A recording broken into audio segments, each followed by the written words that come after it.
అపోస్తలుడైన పౌలు గారు రోమీయులకు రాసిన పత్రిక 5వ అధ్యాయం 6వ వచనం. ఏలయనగా మనం ఇంకా బలహీనులమై ఉండగా క్రీస్తు యుక్త కాలమున భక్తిహీనుల కొరకు చనిపోయాను. ఏలయనగా మనం ఇంకా బలహీనులమై ఉండగా, మనము, నేను కాదు, మనందరం ఏమయ్యామంట? ఎందుకని? ఆదాము బలవంతుడా? దేవుని సృష్టిలో దేవుడు సృష్టించినప్పుడు ఆదాము బలవంతుడా బలహీనుడా? ఎంత బలవంతుడు? ఆన్సర్ చేయాలి. ఎంత బలవంతుడు?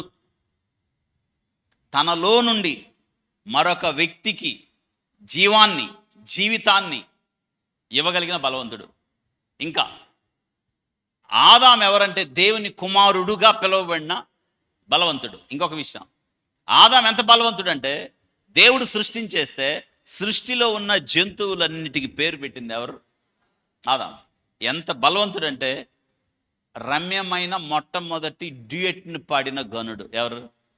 మంచి డ్యూయట్ ఏంటి? నా ఎముకలో నారి, ఒక్క నారే, నారి లేదాడ, నడుము లేదు, ఒక్క నారి, ఒక్క మురారియా, ఒక్క పురుషుడు, ఒక్క గొప్ప విషయం తెలుసా? ఎంత అర్థం ఉంది తెలుసా? లేచాడంటే అసలు పడుకోలే ఆయన. గాఢ నిద్ర, శరీరం నిద్రలోకి వెళ్ళిపోయింది. అంతా చూస్తున్నాడు ఆయన, అంతా తెలుసు. ఆపరేషన్ జరుగుతూ ఉంది, దేవుడు ఆపరేషన్ చేసేస్తా ఉన్నాడు, పార్ట్లు తీసేస్తా ఉన్నాడు, ఎముకను తీశాడు, మాంసంతో ప్లాస్టిక్ సర్జరీ జరిగిపోయింది, పెద్ద సర్జరీ జరిగిపోయింది. లేచి ఆలస్యం లేకుండా ఆమె పక్కన ఉండగానే నొప్పి లేదు, ఏమి లేదు. ఇంకా చెప్పండి, ఏమి లేదు. పాట పాడాడు. ఏంటంటే ఆ పాటలో అర్థం ఉంది. అంత గనుడు, అంత గొప్పడు. నా ఎముకలో ఎముక, నా మాంసములో, నాలో నుండి కాబట్టి ఎవరు అని వెంటనే పార్టీ మార్చేశాడు. ఎవరు పార్టీలో చేరాడు? భార్య పార్టీలో చేరాడా? చేరిన దేవుడు ఏమన్నా ఫీల్ అయ్యాడా? అవ్వలేదు. ఆయనే ప్రేమించమన్నాడు. గొప్ప విషయం ఏంటి తెలుసా?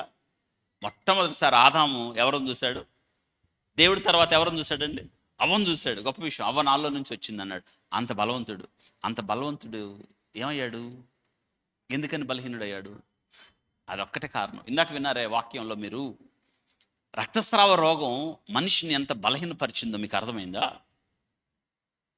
అంత విషాదాలే, తీరని వ్యధ, మిగిలిన శోకం, మిగిలిన శూన్యం, ఒంటరితనం.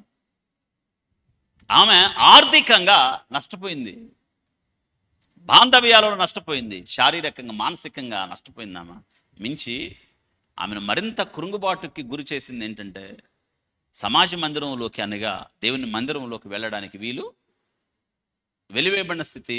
ఇదే అంటరాని స్థితి. బలహీనత. మనిషి జీవితంలో ఏ బలహీనతలు, రక్తస్రావ రోగం కావచ్చు మన జీవితంలో, అక్కడి నుంచి మరణకరమైన స్థితి. యేసుక్రీస్తు ప్రభువారు నువ్వు ఇంకా ఆ స్థితిలో ఉండగా, రక్తస్రావ రోగములో ఉన్న ఈమె కొరకు ఆయన చనిపోయాడు.